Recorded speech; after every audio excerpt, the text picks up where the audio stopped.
जय गुरुदेव, जय जय गुरुदेव, जय जय गुरुदेव, जय जय गुरुदेव।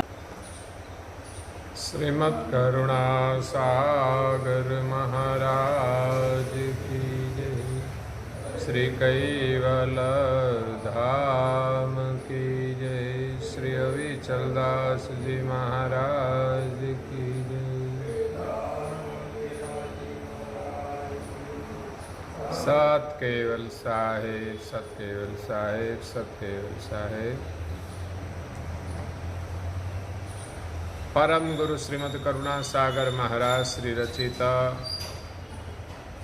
पंचम स्वसंवेद यानी पंचम सूक्ष्म वेद निजपति परम प्रभाव स्कंद है चौथा और चौपाई नंबर है 54।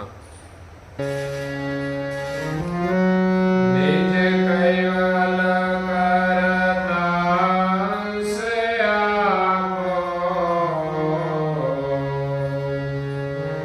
ताहि को समझ रहे समाओ, ते लक्ष्य सतगुरु लखाए,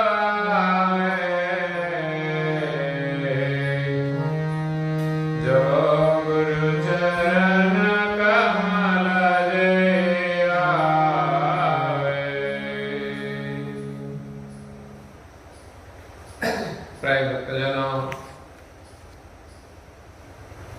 ज्ञान संप्रदाय के आद्य स्थापक अनंत ब्रह्मांडाधीश विश्व नियंता केवल कर्ता के परम विशेष अंश सकर्ता सत केवल का महाद सजान जान स्वरूप को अनेक न्याय से प्रत्यक्ष प्रमाण से स्व अनुभव से प्रतिपादन करने वाले अनंत अंशों के तारणहार कैवल धर्म धुरंधर नव बुद्धि के सागर महान समर्थ परम श्रेष्ठ परम विभूतिवान परम दयालु परम कृपा निधि सर्वज्ञ दिव्य परम गुरु श्रीमद् करुणा सागर जी महाराज विश्व भर के मनुष्य तनुधारी चैतन्य जीवात्माओं को यथार्थ ज्ञान का उपदेश देते हुए स्वरचित पंचम स्वसंवेद ग्रंथ के चौथे स्कंद की 54वीं चौपाई में निजपति परम प्रभाव का वर्णन करते हुए अपनी अलौकिक अमृतमय वाणी में कहते हैं कि निज कैवल कर्ता अंश आपो, ताहि को समझ और कर ही समापु।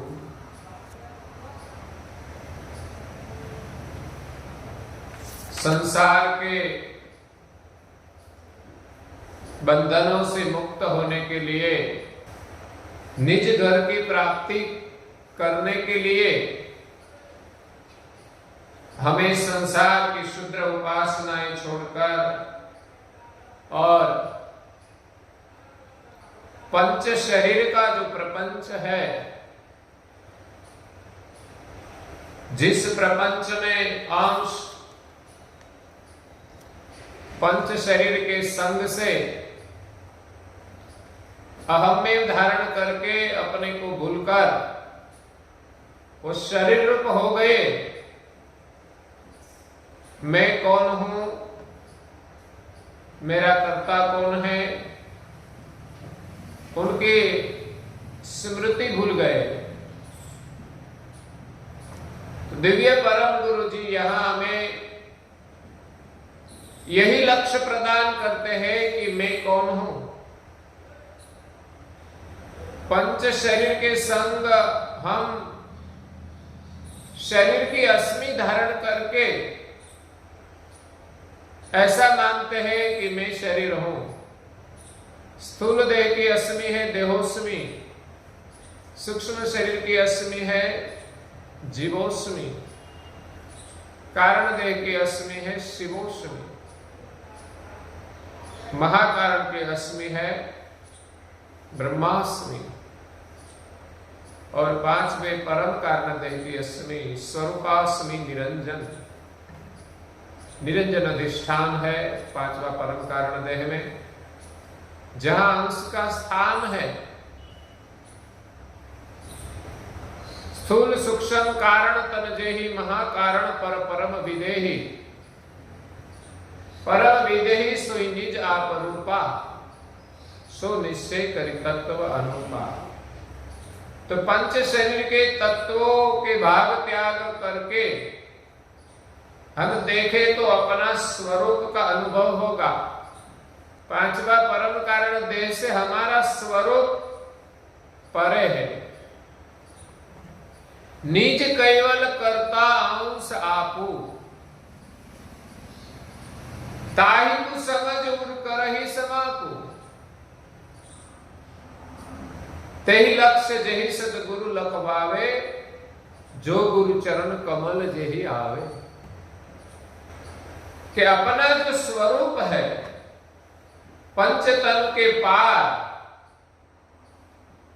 वो निज सद्गुरु यानी परम गुरु अपने स्वरूप का बोध कराते हैं। हम परम गुरु के शरण में इसी प्रकार प्रार्थना करें, हे परम गुरु, पंच तत्व के शरीर की पार, पंच शरीर की पार हमारा जो स्वरूप है वो आप करुणा करके हमें अनुभव कराए, और आप जिस निज कर्ता का गुणगान करते हैं वो निज कर्ता के साथ हमारी एकता कराए। तो निज सद्गुरु के शरण में जो अंश आते हैं और उनकी दीक्षा ग्रहण करते हैं, उनको दिव्य परम गुरु निज स्वरूप का लक्ष्य प्रदान करते हैं। तेहि लक्ष्य जेहि सद्गुरु लखवावे। मैं निज कर्ता का अंश हूं, निज कैवल कर्ता अंश आपू। हमारा जो स्वरूप है पंच शरीर के पार, प्रणव की भी पार, वो निज सर्जनहार का अंश है। यही लक्ष्य दिव्य परम गुरु प्रदान करते हैं। जो परम गुरु जी के शरण में आए उनको दिव्य परम गुरु ये अमर मंत्र प्रदान करते हैं, जिस मंत्र का आशय है कि मैं निज कर्ता का अंश आपके चरण में नमन करता हूं। निज कैवल कर्ता अंश आपू। इस शरीर को चलाने वाला हम निज कैवल कर्ता के अंश है। तो इस शरीर कैसे चलता है? तो कि पंच शरीर के पार प्रणव के माध्यम से अंश इस शरीर को चलाता है। ओहंग और सोहंग दो प्राण हैं। हम श्वास लेते हैं वो ओहंग प्राणायाम है, और श्वास को बाहर निकालते हैं वो सोहंग है। तो ये जाप, ये प्राण निरंतर चलता है। तो ओहंग और सोहंग को चलाने वाला, ओहंग और सोहंग को चैतन करने वाला निज चैतन अंश उनकी पर है। दिव्य परम गुरु जी ने सकृत परम प्रकाश मणि भाष्य ग्रंथ में एक चाशनी का वर्णन किया है कि इस पंचभूत का जो शरीर है 10 इंद्रियों का, 10 इंद्रियों की चाशनी अपना मन ग्रहण करते हैं। मन की चाशनी गुण ग्रहण करते हैं, गुण की चाशनी प्रकृति ग्रहण करती है, प्रकृति की चाशनी निरंजन ग्रहण करता है, और निरंजन की चाशनी आत्मा यानी ओहंग प्रणव ग्रहण करता है, और आत्मा की चाशनी परमात्मा यानी सोहंग प्रणव ग्रहण करता है, और सोहंग प्रणव से इस चाशनी को, इस शरीर को चैतन करने वाला निज चैतन अंश ग्रहण करता है। इसलिए अंश वो आत्मा और परमात्मा ओहंग और सोहंग की पर है। आत्मा और परमात्मा, ओहंग और सोहंग, दो जो प्राण है इस शरीर में, व्यष्टि शरीर में जो ओहंग सोहंग चलायमान है वो समचेतन है, अपने आप नहीं चलता। निज कर्ता का अंश इस शरीर को छोड़कर चला जाए, बाद में ये प्राण चलता नहीं तो ये शरीर भी नहीं चलता। इसलिए इस समझ के लिए महापुरुष दृष्टांत देते हैं। एक बैलगाड़ी है, बैलगाड़ी में 3 चीज होती है। एक बैलगाड़ी है जो संपूर्ण जड़ है, दूसरा बैलगाड़ी को खींचने वाला बैल जो गाड़ी को खींचता है वो समचेतन है, और तीसरा गाड़ी पर जो सवार है, जो चलाने वाला, जो अपनी इच्छा के अनुसार बैल को चलाते हैं। बैल को पता नहीं है कि हमें कहां जाना है, वो तो चलाने वाले के हाथ में उनकी रस्सी होती है, 2 बैलों के साथ जुड़ी हुई है।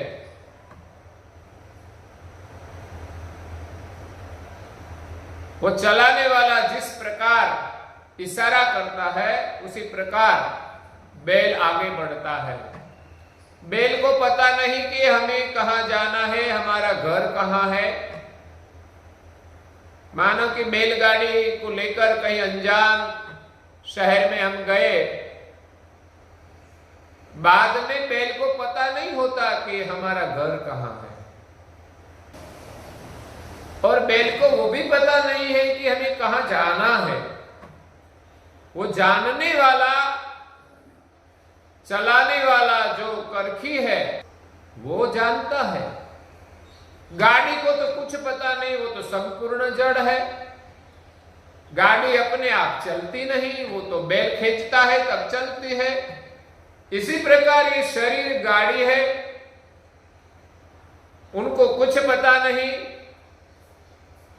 उनको खींचने वाला 2 प्राण है, ओहंग और सोहंग, ये 2 बैल है।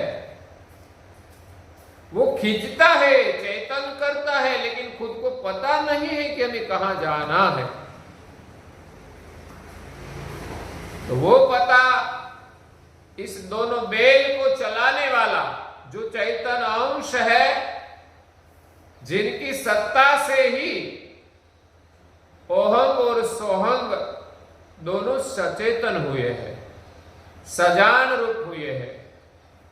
अंश की जान से ही पता चलता है कि हमें कहां जाना है।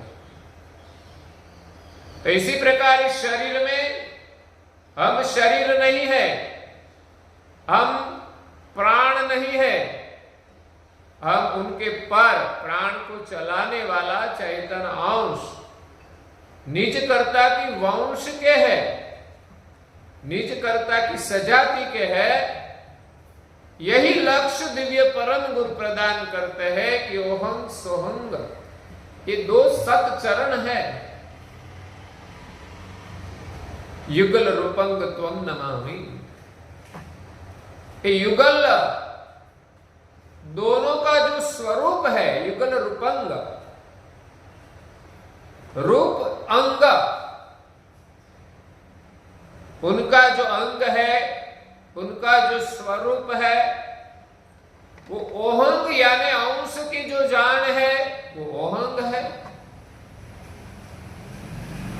इस जान को शुद्ध करके हम सोहंग के साथ सम्मिलित करें तो ये दोनों स्वरूप एक हो जाए और एक होकर हम अहंग भाव से केवल कर्ता को प्रणाम करते हैं। यही भाव अमर मंत्र का है। ओहंग और सोहंग दो सत्य चरण है। इस माध्यम से ही हम चलते हैं। बिना जान तो हम कुछ प्रार्थना कैसे करें? अपने हंग से हम प्रार्थना करते हैं। चैतन्य अंश तो है, लेकिन खुद का पता भी हंग से चलता है कि मैं कौन हूं। तो इस हंग से हम सर्जनहार के हंग के साथ एकता करके प्रणाम करते हैं। अंश सीधा ही कैवल को प्रार्थना नहीं कर सकते।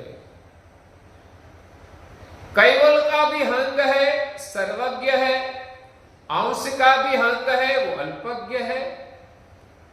अल्पज्ञ हंग प्रकृति के विलास में अपने को भूल गया कि मैं चैतन्य हूं, लेकिन परम गुरु जी के ज्ञान से, लक्ष्य से हमारी वृत्ति इंद्रियों से उलट करके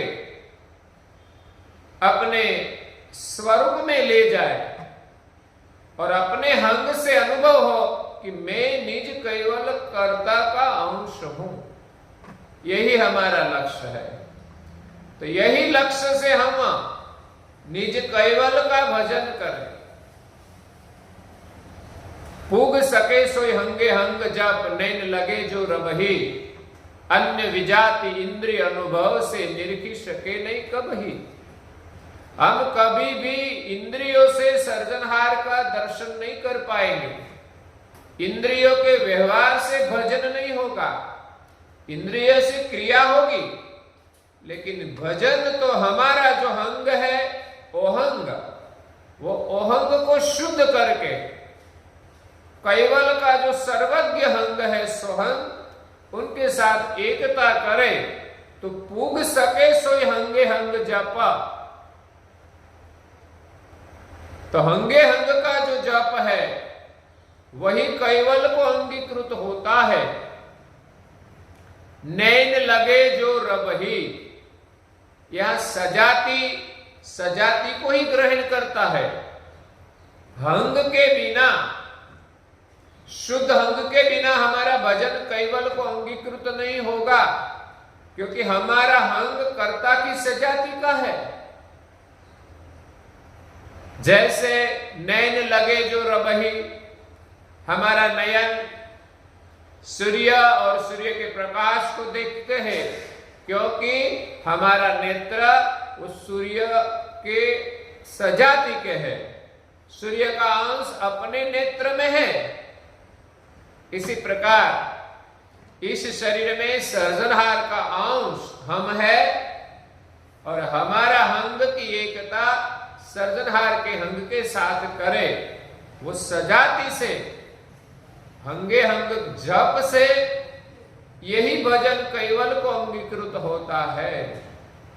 जब तक हमारे हंग में प्रकृति के तरंग है, प्रकृति के विलास है, तब तक ये भजन कैवल को अंगीकृत नहीं होता। लेकिन हम जो कुछ क्रिया करते हैं उनसे हमारा हंग की शुद्धि होती है। जो हमारा भजन अंगीकृत नहीं होता तो हम क्यों करते हैं कि हम जो क्रियाएं करते हैं इस क्रिया से हमारे हंग की शुद्धि होती है। हमारे मन की जो मलिनताएं है, अंग में जो अशुद्धियां है, वो धार्मिक क्रिया करने से शुद्ध होती है।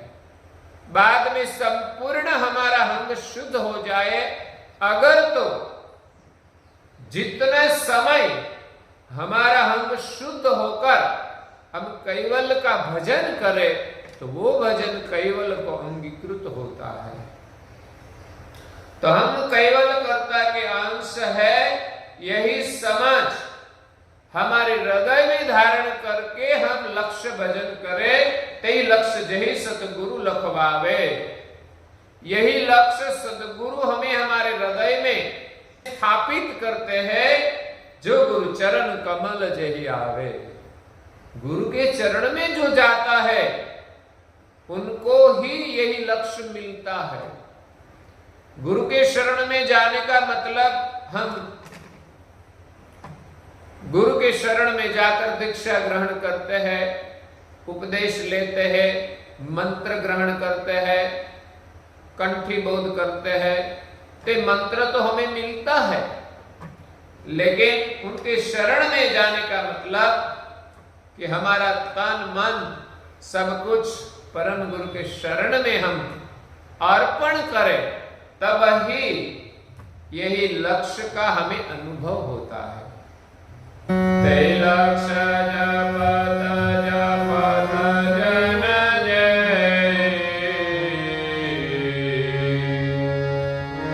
पावहि केवल मद नहीं संदेह, छाप तिलक तेनु कहो सन जाई, जय कैवल मद लक्ष्य अनुराई।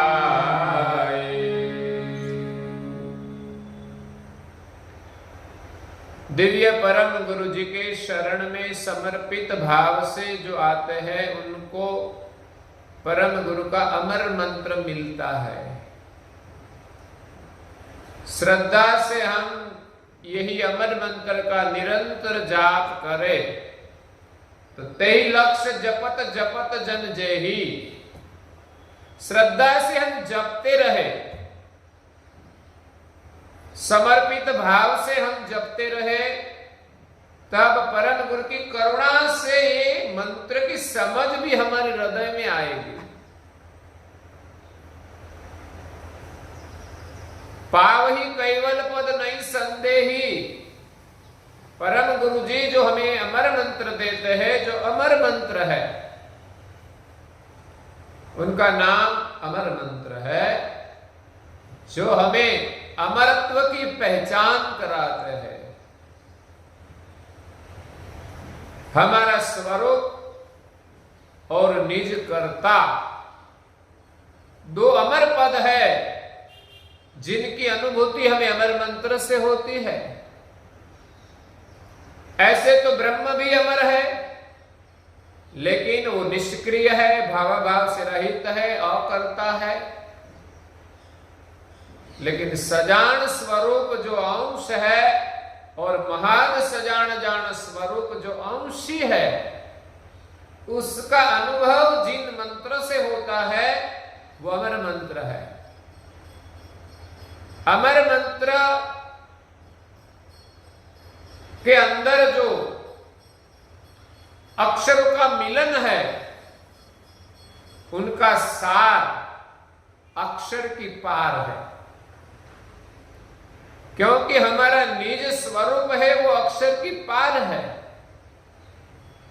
लेकिन हमारी वृत्ति संसार में फंस गई है। तो इनसे उपराम करने के लिए अक्षर के माध्यम से ये मंत्र जप किया जाता है। सृष्टि के सर्जनहार भी अक्षर की पार है, अंश का स्वरूप भी अक्षर की पार है, फिर भी उनकी समझ पाने के लिए अक्षर की जरूरत है। वैसे हमारा स्वरूप चैतन्य है, अक्षर की पार है, लेकिन इस स्वरूप का अनुभव हमें इस अमर मंत्र के जाप से होगा। हम ध्यान में बैठते हैं तो कई प्रकार के विचार आते हैं, तो इस विचार को हम कैसे छोड़े? तो उसका माध्यम है कि हम अमर मंत्र का ध्यान से जप करें, ऐसा एकाग्रता से हम जप करें कि और कोई विचार हमारे मन में ना आए। ऐसे तो मंत्र की समझ अक्षर की भी पार है। जो हमारा अहंग भाव है, शुद्ध भाव है, वही हमारा मंत्र है, अक्षर की पार है। लेकिन हमारे मन में प्रकृति की कई प्रकार के तरंग उठते हैं, इसका शमन मंत्र जप से होता है। हमारा मन, हमारा ध्यान मंत्र से हटना नहीं चाहिए, बस यही प्रक्रिया करनी पड़ेगी। जब प्रकृति के तरंगों का शमन होगा, तब अमर मंत्र का जो आशय है वो समझ में आएगा। तब अपने हंग से कर्ता के हंग का भजन होगा। तो तेहि लक्ष्य जपत जपत जन जेहि पावहि कैवल पद नहीं संदेहि। तो इस शरीर में अपने स्वरूप का अनुभव होगा, उस सजाति से हमें कैवल की पहचान होगी कि हम कैवल की सजाति के अंश है। और जब स्वरूप का अनुभव होता है और अंश परम गुरु के शरण में समर्पित भाव से प्रार्थना करते हैं, तब परम गुरु की कृपा से हमें गति मिलती है। तब यह अंश अंशी पद को प्राप्त होता है। छाप तिलक बिनु कहु समझाई, जेहि कैवल पद लक्ष्य अनुराई। जिनको कैवल के प्रति अनुराग है, कैवल लक्ष्य भजन करने के प्रति अनुराग है, उनका एक प्रतीक भी है, छाप तिलक बिनु कहु समझाई। उनका तिलक भी हमें धारण करना पड़ेगा। हम चाहे लक्ष्य भजन करते हैं, लेकिन भाल तिलक करने में हमारी श्रद्धा नहीं है, तो हमारा काम बनने वाला नहीं है। अगर तो कैवल लक्ष्य जो अलौकिक है, लेकिन परम गुरु जी उनका प्रतीक देते हैं, छाप तिलक। तिलक की जो छाप है वो कैवल लक्ष्य की छाप है। कैवल के प्रति हमारा अनुराग बढ़ाने वाली ये छाप है। इसीलिए परम गुरु के वचन के अनुसार वो तिलक हमें धारण करके लक्ष्य भजन करना चाहिए। और दूसरा, इस तिलक के साथ ही लक्ष्य भजन का संबंध जुड़ा हुआ है, जिसका वर्णन दिव्य परम गुरु जी आगे करते हैं, वो हम कल सुनेंगे। आज के प्रवचन को यहाँ हम विराम देते हैं। श्रीमद् करुणा सागर महाराज की जय, श्री कैवल धाम की जय, श्री अविचल दास जी महाराज की जय।